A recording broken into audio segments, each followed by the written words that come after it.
Hola, mi gente. Welcome to another episode on the Money Chisme podcast. And today I have a guest. It is Wendy Ramirez from Lovingly Bold, and she is a marketing strategist. So, Wendy, thank you for joining me today. Hey, it's so lovely to be here and excited to just podcast with you. So, I'm Wendy Ramirez, and I'm the founder, CEO, and the marketing strategist over at Lovingly Bold. It's my business that I started and founded in 2019. It's funny because the idea was actually born in 2017. I always say I'm like on a snowy Nebraska day because it was before I moved to Texas 5 years ago. And Lovingly Bold really stemmed as an idea of me wanting to do something with my marketing degree and my business degree. Mm. And it came about because I was doing a lot of just lifestyle and travel content on Instagram, and people kept asking me tips about Instagram and like, Mhm. hey, like, how do you market a business and stuff like that? And I was like, oh, is this my permission slip to just bring my knowledge and start sharing it with the world? And so I started with Instagram marketing and expanding, and now we do marketing across different platforms, and we've helped over 200 people really just show up powerfully online to make sales, redefine their industry, and leave their mark on the world and who they get to serve. So, as a marketing strategist, like, what is it that you're doing for businesses? Like, how are you helping, and like, what kind of services are you providing? So I always like to say that what I do is very multidimensional. We have the arm that's more done for you, and we have our courses there, like Content Attraction Blueprint, which helps people establish themselves through organic marketing, content marketing to get visible with their business and reach their ideal clients. We Mhm. then also have Bold Business Academy that helps people with like lead generation and get started with sales. And then we start moving more into the done with you, which gets to be like my group programs and my mastermind, where I'm in the thick of it with my clients and helping them with some of these things. And then I do the private one-on-one strategy work, which is me like doing some of the done for you work, like, hey, you need an email sequence. Let's go ahead and create it together. Let's get it set up behind the scenes. And it's a lot of me doing the work with them. So it's very multifaceted where it's done for you, done with you, and do it, and then done for you and do it yourself. A lot of us don't really realize like how important marketing is, and are kind of like, God, I have to really take the time and make sure I, work on my marketing. I always say that marketing principles, they evolve, but the principles stay the same. The beautiful thing about what I love to do with marketing is that every individual that I get to work with brings such a unique value and perspective and brilliance and proposition. And because of that, I always say, I'm like, not every client is the same. Mhm. And what I love particularly about our Latino community, the Latinx community, is the fact that like we are creating so many tables, and we get to pull a seat and say, hey, I'm doing this. You can come take a seat at my table, and we're doing this together. Because what I've realized over the years of being an entrepreneur, I'm actually going to be celebrating 4 years here in June of this year. And what I've realized is that sometimes we have to work twice as hard to be able to have a seat at the table. There's Mhm. been numerous conferences with business owners and just events where I don't see our people being represented. And to be honest, it's kind of, it sucks. And I don't like seeing that. And so I view that as an opportunity for us to create the tables and pull the seats for people to join us, for our community to join us. And I think that's the power and the beautiful thing about marketing and having our people start and grow businesses too. Mhm. Yeah, and I'm noticing it more and more for sure that we are like starting to, yeah, like you said, building our own table, because like a lot of those marketing strategies are kind of like geared towards, like white or whatever. And then we're trying to like come up and figure things out, as most of us are like first gen, or just, still learning and trying to build our own businesses. And we have to, learn as we go. And it's pretty crazy to see how it's starting to have an impact, to the point that I see even like bigger companies now kind of like targeting like the Latinx community with things like even simple things like drinks in flavors that are familiar to us. It's like, wow, okay, now they're paying attention to us. And so it really goes to show that, we are growing. and that we need to start also marking ourselves and working on that. Where we're at right now is that a lot of this stuff is accessible for us to learn and do. Hmm. Whereas like years ago, being able to build a business off social media and be able to grow an email list off of social media and be able to meet some of these amazing individuals in person, like Hmm. that wouldn't have been a thing. But we have such an opportunity for the grabbing right now. And we're not even close to tapping the tip of the iceberg. Like there's so much opportunity for the grabbing. So if anyone has like an inkling of wanting to start a business, of just being curious of what it's like Hmm. permission slip to start. There's so much more that goes into like marketing, like even with the email marketing, like that was like a huge learning curve for me, and and I'm still learning it. And so what is kind of like the thing that comes up whenever you are like helping a new client? I think that as someone who's also first gen, Hmm. I see a lot that self doubt tends to come up. Whether I work with a lot of women, I work with a lot of people from our Latinx community. And I know that I've been guilty of this too, because I've worked with people who are in my field too. Hmm. We self sabotage sometimes the brilliance that we can potentially bring to someone through our marketing, because self doubt has sometimes been instilled in us at such a young age, and or the fear of like, is that really safe for you to do? Should you be doing that? And sometimes it comes with the best intentions, because I think about my journey. My parents who migrated to the US, they didn't know what it meant to start a business, or to this day quite fully understand or have a grasp of what it means to be an entrepreneur and what I do, right? Hmm. And so sometimes it's a two-parter, where it's like the safety aspect of us causes us to hold back a little bit and not reach out for that help. And or sometimes we get a little bit nervous because that self-doubt starts to come up, and we're just like, should I really do this? Is this really safe? Like, this feels scary, so maybe I won't reach out for help. And they wait Hmm. and wait until like that inkling becomes a fire that they can't control. And they're like, okay, I'm ready to go. Like, let's do this.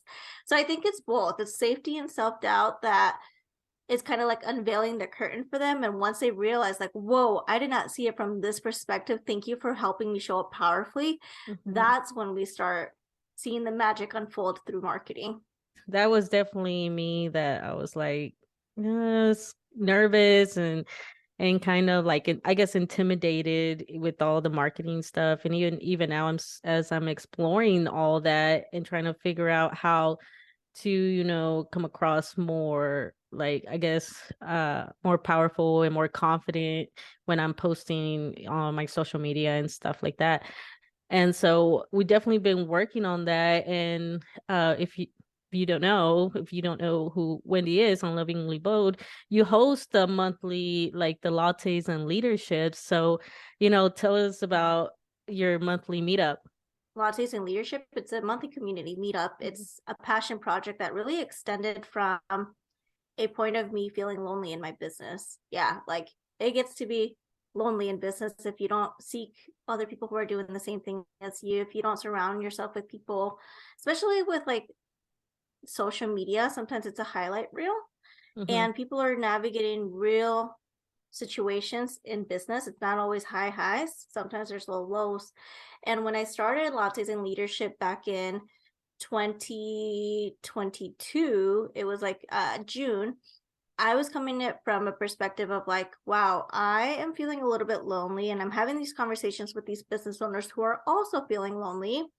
Let me do something about it. Mm-hmm. And so I started creating these meetups that surrounded leadership theme each month, where we talk about real life situations that we go through as business owners. So we've talked about like money blocks. We've talked about what to do when we're not seeing any clients or we're not seeing results. We've talked about how to navigate limiting beliefs and stuff like that. And people find so much value because they feel like they have a place and a space to be able to talk about real situations that aren't often highlighted on social media. Mm-hmm. And I'm just really proud of that.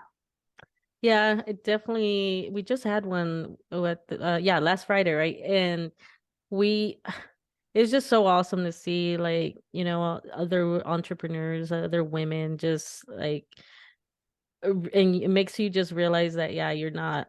the only one that's struggling out here. And I like it that the conversations that we have, and we really do become like vulnerable in during these meetings and express, like our ups and downs, and to have that support group. Every month I send out a resource email that goes out a couple of days before the event takes place. And I do that as two parts. I do that one because I want everyone that wants to attend to just get a feel for the topic, but two, those content pieces that I share from other entrepreneurs and business owners, they're creating those pieces because they know that other people have these situations that they're dealing with too. So it serves as like a purpose of also reminding people that they're not alone. And then when we get on the call, they come ready because they know what we're going to talk about. And we go through these exercises, or we're journaling, or we're going into breakout rooms and having, these 2-to-1 conversations, etc. Whatever the case might be, we try to keep it fun. We try to keep it lively, but most of all, we try to keep it a space where people can have just safe conversations. And I absolutely love that. For someone that's starting out their business, they're like, hey, I want to start a business and whatever, like what are some steps that they should be thinking about, especially for marketing? So I always think it comes down to three things. You need to have a platform where you can get visible, because that's Mm-hmm. how you're going to find your ideal client. That's how your ideal client's going to find you. You need to have an avenue in which you can build these one-on-one relationships with, because if you're doing organic marketing, yes, that is free marketing, but you are trading time to build some of those relationships, and that's how you build trust. So some sort of avenue in which you can build relationships with people, whether that's your network, whether that's ideal clients, whether that's partnerships, you name it. And then you need some sort of avenue to build that revenue. And I'm going to give you a perspective of what this looks like for Lovingly Bold, for anyone that kind of wants to see what that would look like. For me, the way that I'm getting visible and reaching my ideal clients is through Instagram.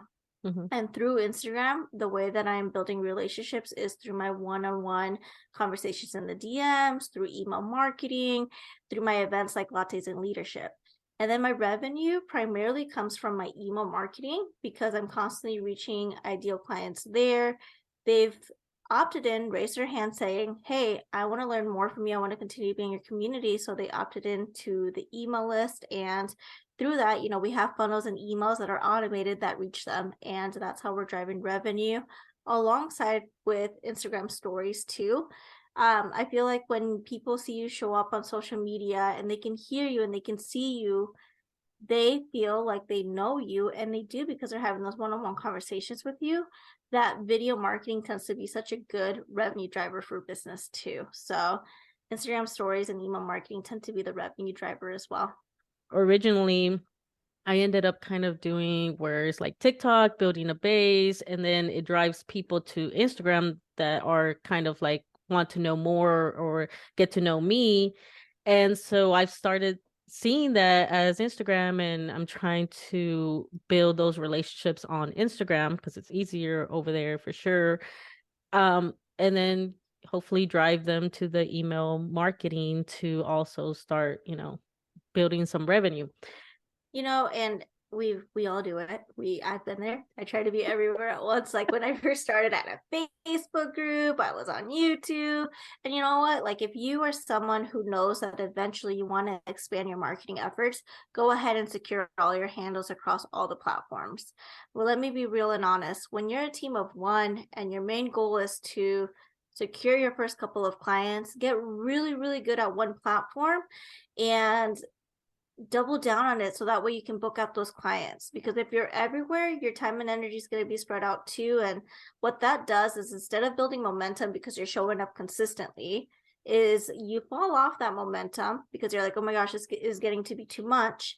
And then you're constantly having to rebuild that momentum. So then your ideal client is not getting that consistency that they need to be able to drive them from, wow, this person's amazing, I trust them, to, I want to buy from them, I want to invest in them. Mm-hmm. And so my biggest piece of advice for someone starting out is like, get really good at one platform, connect with your ideal clients, and as you hit your first couple of booked out clients, expand to email marketing and so forth and so on, and continue to expand that way. And start investing in delegation for a team and stuff like that. But when you're just starting out, like, my biggest recommendation would be to like get good at one platform. Don't do that.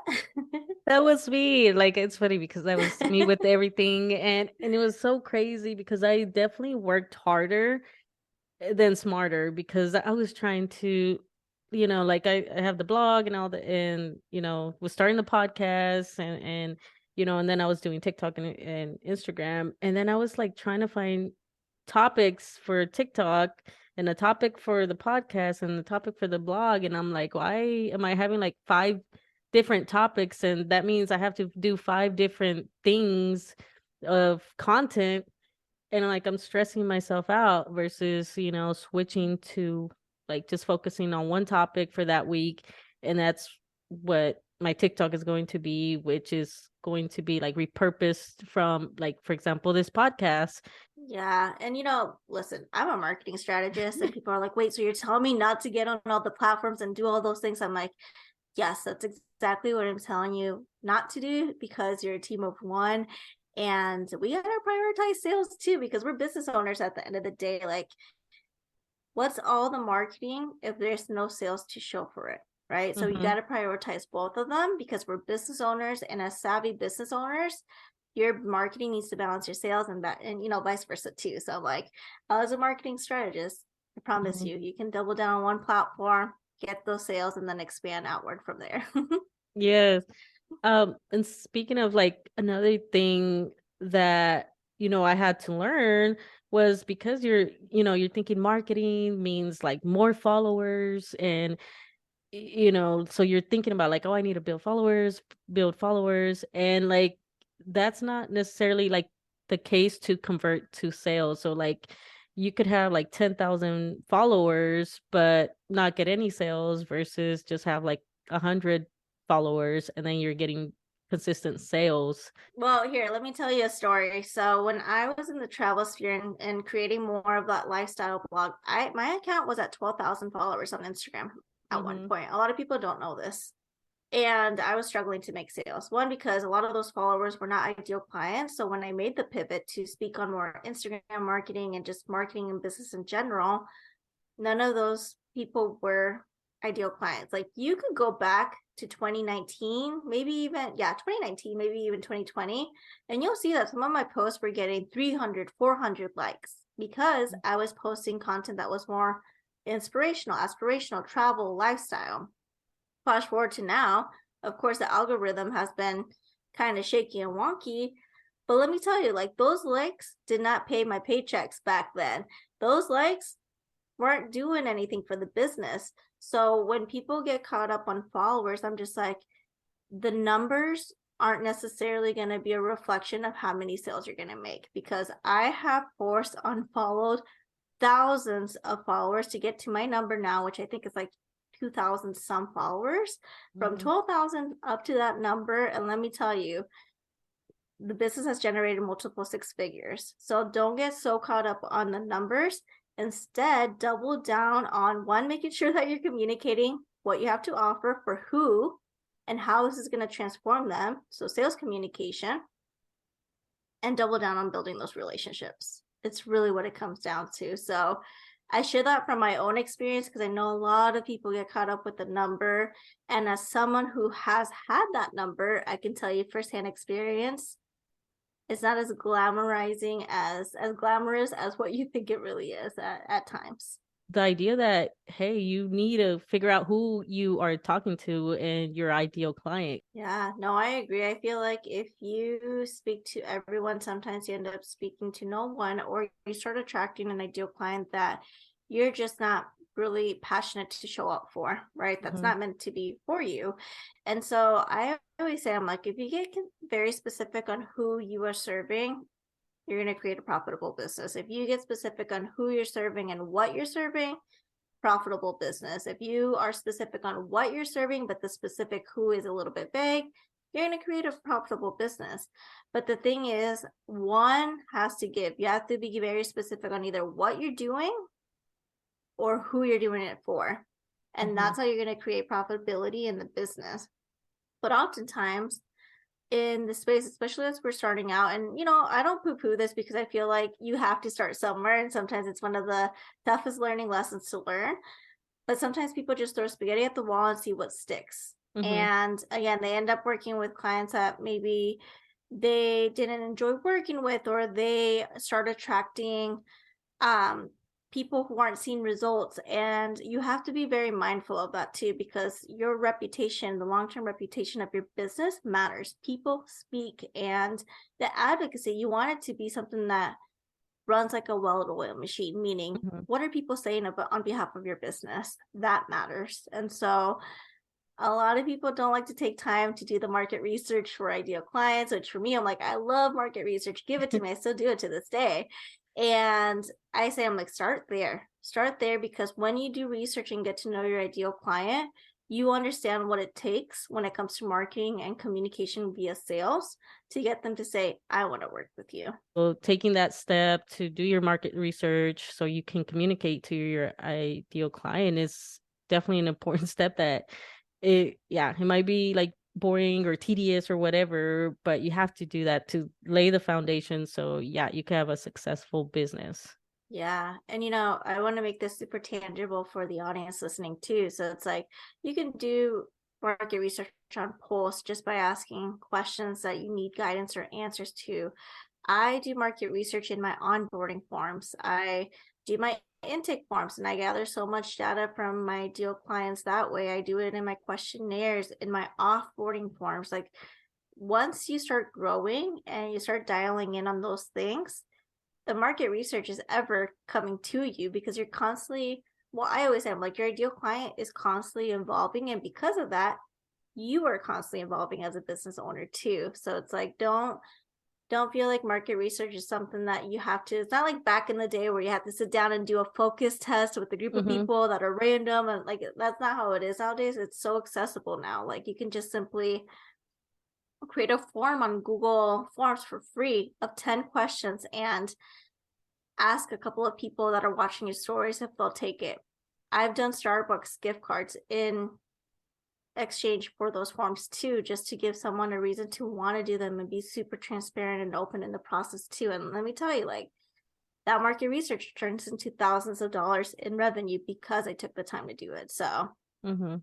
You know, even with just like putting in like a product or an offer, like it could help, reduce the chances of, having a failed offer or product because you took the time to set it up and to be able to get your ideal client and make sales versus had you not done anything, you're trying to like scramble on like how you're going to market it. You market it wrong to the wrong person and then you launch it and it's like, no one took wanted to take it, so yeah. to make sure we're taking that step. Yeah, no, I agree. And I always say, I'm like, my idea for Lovingly Bold was born in 2017, and I sat on that idea for 2 years. Like I didn't launch an official offer until 2019. Hmm. And that was because I was scared. I was leaning way too much on the fear of failure and equal parts the fear of success. And again, it's like if I would have like looked into support earlier on, I might have like it might have been year 6 right now of that business. But you know what? I trust divine timing too. And I think that divine timing tells you when you need to do something, when you're being called to get that support, and you just watch things unfold in different ways too. And I think that's again the beauty of just being able to get that support. Like what are some things that you can help these small businesses or entrepreneurs with as of right now? Yeah. So the mastermind actually is enrolling until the 1st of May. Yeah, the Okay. 1st of May. And Hmm. so it's a month-long enrollment process because I'm going to be traveling. I'm going to be going to Central America. And so I'm like, let's make it an April enrollment. And so people can still apply for the mastermind. It's a beautiful program of hybrid support where it's one-on-one and group support. And it's really a collaboration of the meeting of the minds of different business owners. And I think that's what's the cool thing about it. It's just that it's so many different minds coming together to be able to network and collaborate and support one another in achieving the next level. But aside of that, I have Bold Business Academy, which is the course, and I also launch it once a year as a group program, and then Content Attraction Blueprint. But I also offer a lot of just free value in my email marketing and my Instagram stories and on my feed. So there's always something that someone can learn from when Mhm. hopefully they come across my profile in any angle. Oh yeah, yes, that's definitely for sure that if they're not following you, they really do need to follow you because you, especially on your Instagram stories, you're always like dropping knowledge on there or even the journal prompts. Like I saw some that you posted, I think it was today or whatever. So I want to Yeah. take some time. I took a picture of them or not picture, but screenshot so I could actually, do some of them. But I've learned so much and now like I am actually, signed up for your mastermind. So excited for that. I'm excited and definitely for the Yeah. September thing because I get to knock Oh two my things gosh. out. I get to, go Yes. do the mastermind, but and I am from Dallas, so I get to see the family too. I love that. I know. I Uh, did not know you were from Dallas. I'm like so excited to like give you a big hug in person. And yeah, it's just I think we're all on beautiful journeys. And if there's one thing that I would give someone to take away too is like find your strength. Everyone has different strengths. Whether for me it's video. I love showing up on video and giving value from that perspective. Someone might find that their superpower is creating graphics. Other mhm, people might find power in using their voice through a podcast. Like leverage that power that you have because that's going to be your, I call it your marketing superpower. mhm, And then get really, really good at it and share it with the world. And don't dim your voice. I did this mistake for, I would say, a good year and a half in my business where I was just like, I just want to play it safe or I don't want to make anyone mad or blah, blah, blah. And it's like by dimming your voice, the way that I reframed it now is like by me dimming my voice and not being loud on some of these things that I definitely have an opinion on, that I definitely have maybe a perspective that not everyone aligns with, I'm doing a disservice for someone who needs to hear that. And mhm, so be unapologetic with what you have to share, of course, in a way where it's not harming others, but if it's something that's on your heart to share and you know that it's going to be helpful for someone, share it. Don't dim your mhm. voice.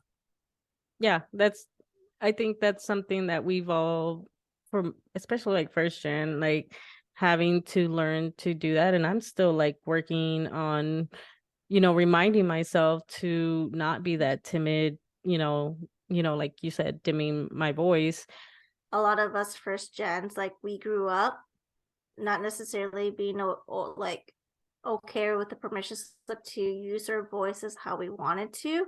Mm-hmm. And for us, it's kind of a struggle now. I still, like you said, I'm still going through that. I'm still trying to dismantle those thoughts from my perspective. And I just challenge each person who is dealing with that to just kind of reframe it in a way that's going to support you. And for me, because I love to come of value and I know that I'm here to create a purpose that's rooted in impact, and that impact means that I can't stay quiet.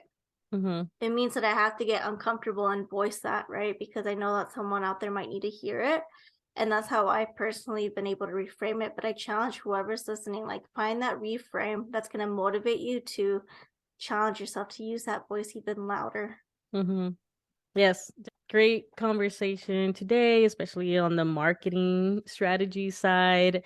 Because I think it's a very important, topic, especially for like entrepreneurs and, like small business owners that are in the beginning stages of their journey, or even at any point of their journey. It's such an important, topic.